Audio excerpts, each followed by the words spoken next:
Hello student, इस video में हम पढ़ने वाले हैं चैप्टर नंबर 9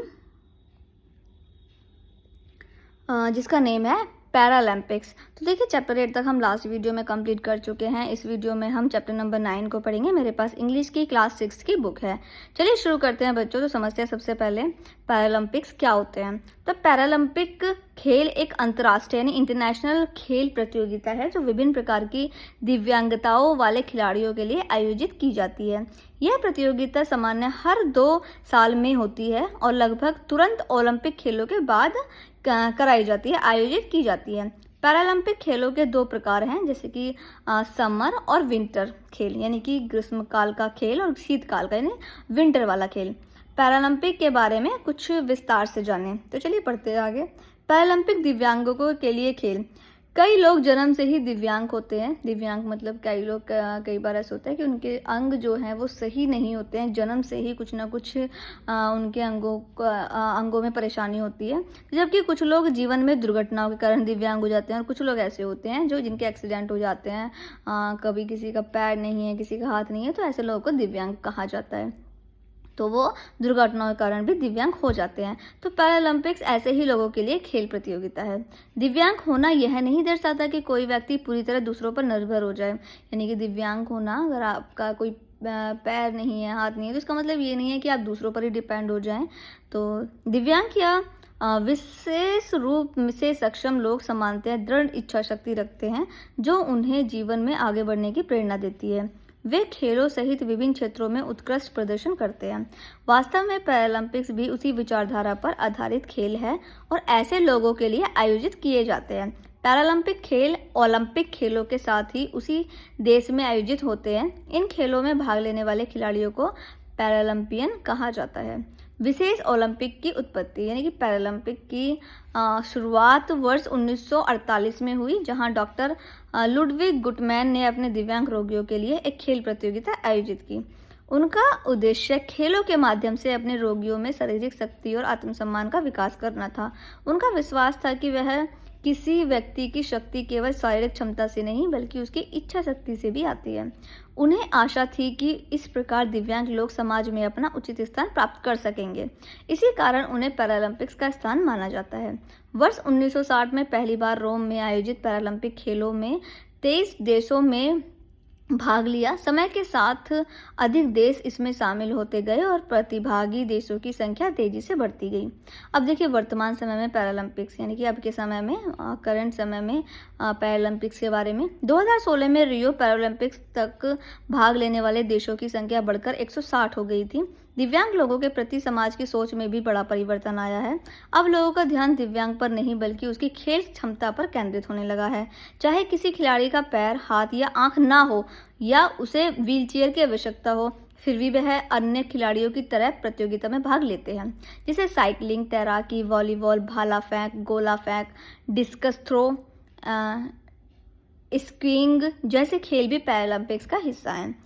कुछ उत्कृष्ट भारतीय पैरालंपियन जैसे कि मरियप्पन थंगावेलु एक भारतीय पैरालंपियन है। इनका जन्म 28 जून 1995 को हुआ था।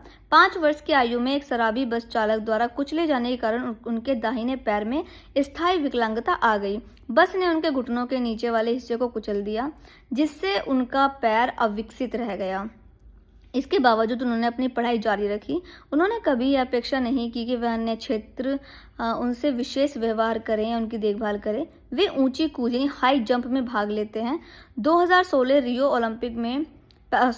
रियो पैरालंपिक्स में उन्होंने भारत का प्रतिनिधित्व किया और भारत के पहले पैरालंपियन बने जिन्होंने स्वर्ण पदक जीता।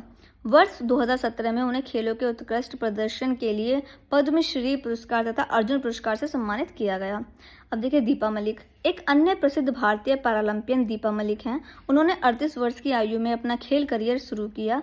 रीढ़ की हड्डी के ट्यूमर के उपचार के कारण उनका शरीर छाती के नीचे से लकवाग्रस्त हो गया था। उन्होंने 14 वर्ष में 183 से अधिक सर्जरियों का सामना किया।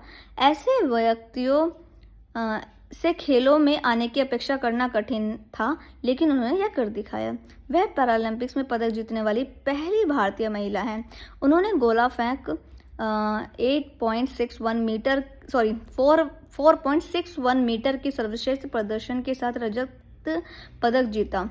उन्होंने 2012 में अर्जुन पुरस्कार से सम्मानित किया गया। अब आगे देखिए देवेंद्र झांझरिया।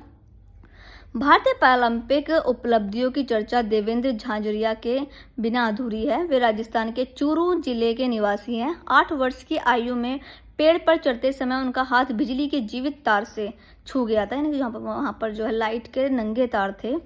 डॉक्टरों ने उनकी जान बचा ली, लेकिन उनका बायां हाथ काटना पड़ा। इसके बावजूद उनका उत्साह कम नहीं हुआ। 17 वर्ष की आयु में स्कूल के खेल समारोह में उनकी प्रतिभा भाला फेंक यानी जैवलिन थ्रो में पहचानी गई। देवेंद्र भारत में एकमात्र पैरालंपियन हैं जिन्होंने जैवलिन थ्रो में 2 स्वर्ण पदक जीते हैं। पहला 2004 एथेंस पैरालंपिक्स और दूसरा 2016 रियो डी जेनेरो पैरालंपिक्स में। पैरालंपिक्स द्वारा लाए गए परिवर्तन पैरालंपिक्स में दिव्यांग लोगों के प्रति समाज की सोच को बदल दिया है। दुनिया भर के संस्थानों और विद्यालयों ने अपनी इमारतों में ऐसे महत्वपूर्ण बदलाव किए हैं जिन्होंने दिव्यांग लोगों को आसानी से आने जाने में सुविधा मिलती है। विशेष शौचालय, बैठने की व्यवस्था, रैंप और अन्य सुविधाएं विकसित की गई हैं ताकि दिव्यांग लोग भी स्वतंत्र और सम्मानजनक जीवन जी सके। पैरालंपिक्स ने यह सिद्ध कर दिया है कि दृढ़ इच्छा शक्ति और मेहनत के बल पर कोई भी व्यक्ति सफलता प्राप्त कर सकता है, चाहे उसके सामने कितनी भी कठिनाइयां क्यों ना हो। नेक्स्ट पेज पे आ जाइए कि देखिए ऊपर वाले पैराग्राफ में क्षेत्रों और चलने के रास्ते जैसे वॉकिंग पाथ का निर्माण किया गया है ताकि इन स्थानों पर उनकी पहुंच और आवाजाही का आसान बनाया जा सके। ये सब किसके लिए किया है? ये सब दिव्यांगों के लिए किया है ताकि उन्हें आने जाने में कोई दिक्कत ना हो।